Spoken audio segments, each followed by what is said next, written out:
Welcome back to What Arty Noobs with General Disturbance. This is a Bat Châtillon 155-55. It's the Tier 9 French SPG. This one's located on the south spawn of Prokhorovka, and it's under the command of a fingernail clipping. And he's got the gun laying drive, an improved rammer, and a rotation device. Game on! Well, it's the usual traffic jam right at the start of the game, and he is headed up to the west side. 155mm main gun, capable of doing 680 alpha, 45mm pen, 7.6 meters burst radius, 12.5 to 27 seconds of stun, and of course a turret that will turn 360 degrees. Now, it's a single shot variety, not the multiple shot one, which you get at tier 10. Okay. He's ready to shoot, and in fact he's now looking for targets. Got quite a few replays from a fingernail clipping to get through in the coming future. In fact, loads. And oh, that was a direct hit with his first shot. And so it's going to get quite interesting.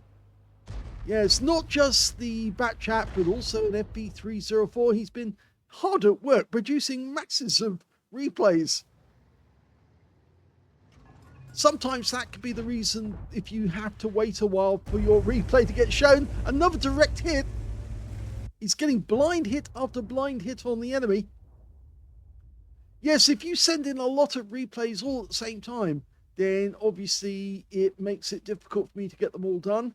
And so I have to do them in, well, as fast an order as I can get them done. No guarantee that they will be done in the correct order. This replay actually is from quite a while back. I think it's actually from around August time or September.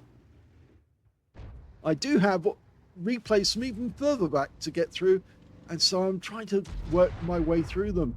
Obviously, you know, I have been a bit delayed by the fact that I've been ill, and I'm hoping that things will improve in the new year, but obviously we just have to wait and see.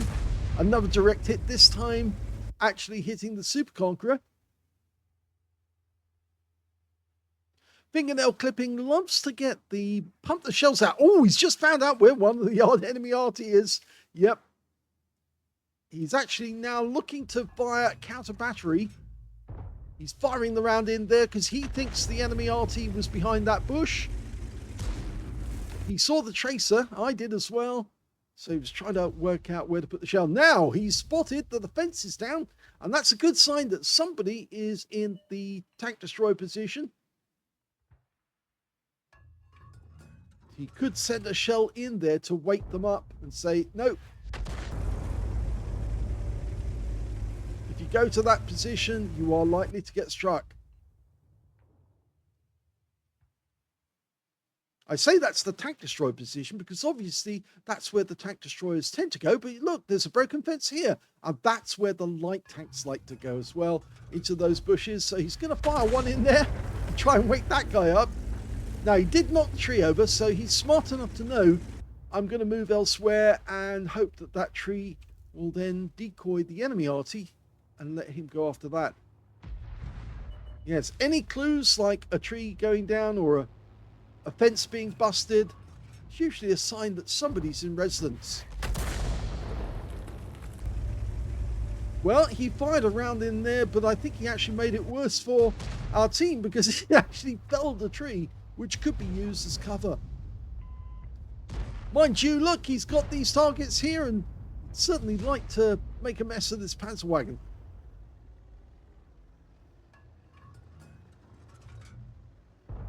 In his track, just behind him.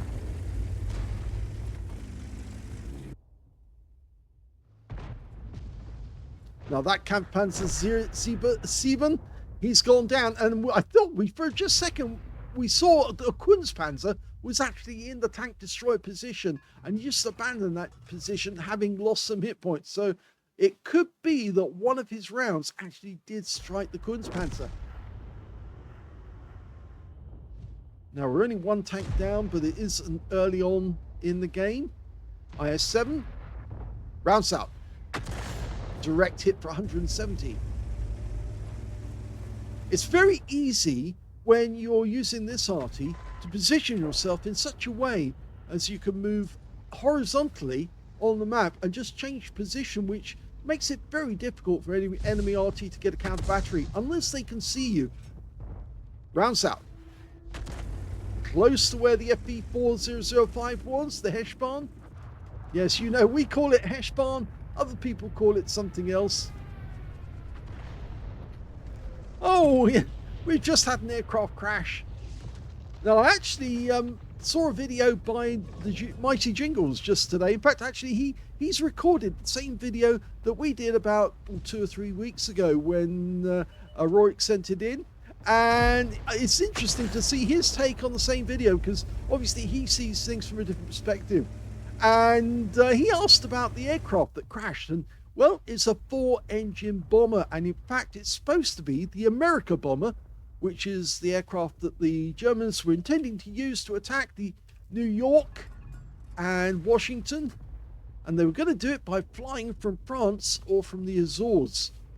And it was a 4-engine bomber. And as far as we can tell, the aircraft shown in the game that crashes is actually a Heinkel 277.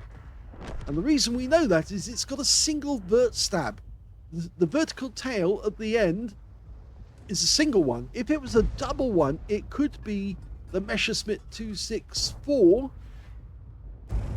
And if the front of the aircraft was not rounded, if it was a conventional aircraft like the Condor, the Focke-Wulf Condor, then it might be the Junkers 390, which of course is the one that won the competition.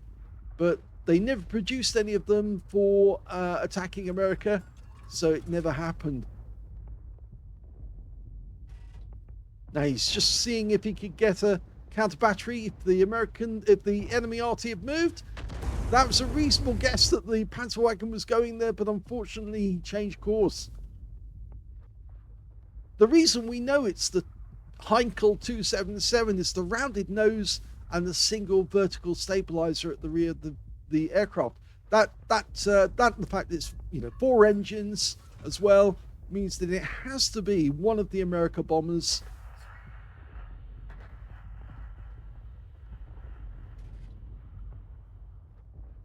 If you look up the Junkers, not the Junkers, rather the Heinkel 277, oh, that was a good hit.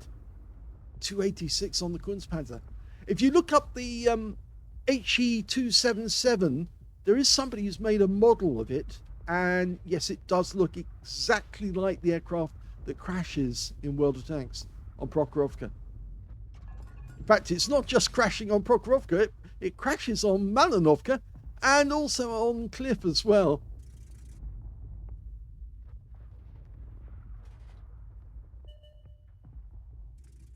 Okay, A phase 1 over the other side near the railway line.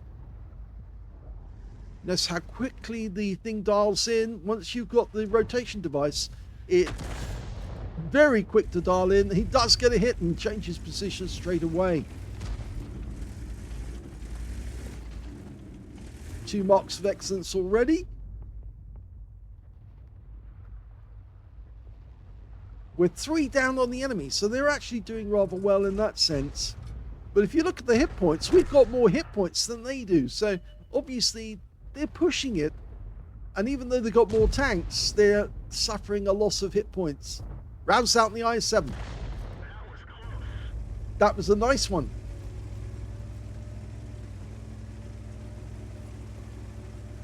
Of course, this was the first version of the Bat Chat 155 that they made, and they made this one in 1955. That's why it's got the 55 afterwards. And the second version, the 58, was in 1958. In fact, something that the Germans tried to do during the war was build an Arty that can fire in all directions. And in fact, actually, the Hausschreck that's what it was originally supposed to be, an Arty that could be placed in an emplacement and shoot in any direction, almost like an emplacement gun. They just lift the turret out, put it into a concrete bunker and fire it in every direction. Super conk. Rounds out. Nice, 289. He's keeping the pressure on the enemy.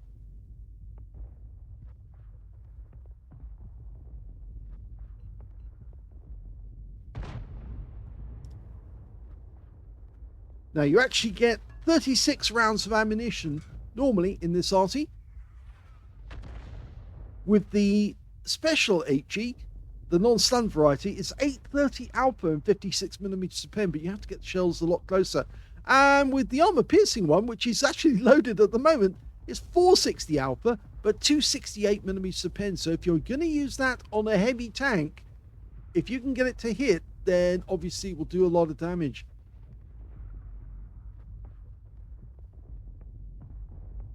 Our guys are coming down from the hill, so obviously we've captured this side of the railway line. There's an enemy heavy, and it's the IS-7, rounds out.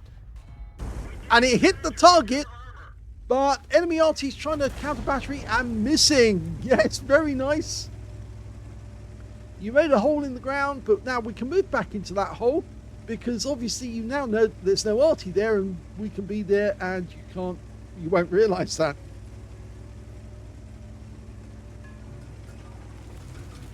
Okay, knock that tree over as well. It's trying to tell the Arty, yes, there's somebody in that area.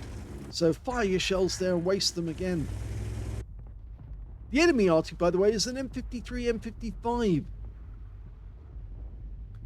Now, I think he has moved over to the west side of the battlefield, because he's probably read the same situation and realizes that, yes, there's no point being on this side of the battlefield anymore, because if you do, you're more than likely going to get hit.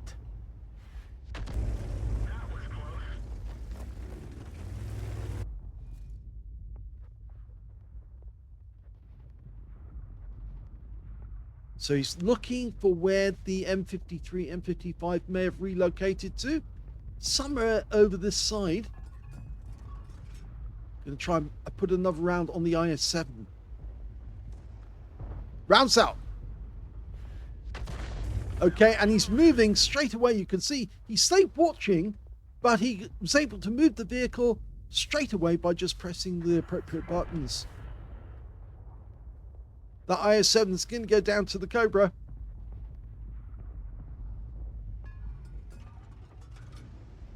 Okay, let's put another round into him.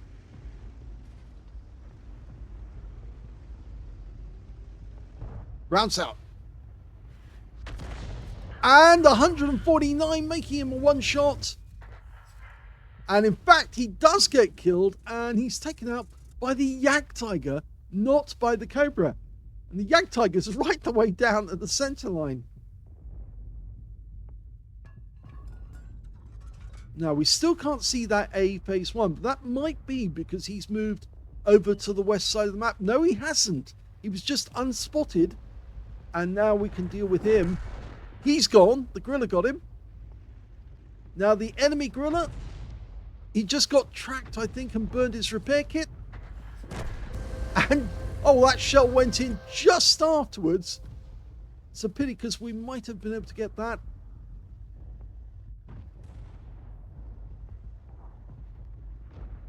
DBV-152.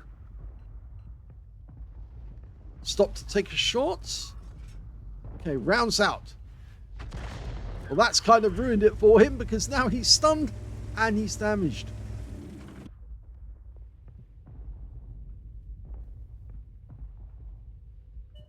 Fingernails providing as much help and support as he can, harassing the enemy, making it easier for our tanks to get the shots. Rounds in. Unfortunately, the Cobra went down, but we did get another hit, and it's 297, and we got stun assist out of it as well, because he went down and was taken out by our T-30. So now, there's only 3 enemies remaining. The 263, we're almost loaded, so we can get around on this guy. And we do. And potentially, that's a Confederate now. There's only 2 enemies remaining, but we're in the last minute, so this one is going down to the wire. And everybody's closing in on that corner. Now, with any luck, we might be able to get a shot on the enemy Arty, but in fact, the one that goes down is the Hurry. There's the M53, and our shell zips over the top of him, and we've won the game with 25 seconds still to spare. Here's the end of battle results, and that was another ace tanker game from a fingernail clipping in the Bat Châtillon 155.55. So congratulations, another Bruise medal for getting at least 5 critical hits. In fact, he got 8 in this one. Got a Gauze medal for doing more damage, exceeding 8 times the hit points of his own vehicle, and he also got a Confederate as well, for hitting more of the enemy than anyone else on his team. His win rate was 3,297, which is Super Unicum standard. Let's have a look at his team score for this one. Well, we can see he didn't get the highest damage because that went to the Jagdtiger, who got 5,109 hit points of damage. Second highest was the Cobra with 4,299. Unfortunately, he picked a duel with a DBV 152, and of course he lost because I'm afraid he didn't manage to take down the DBV.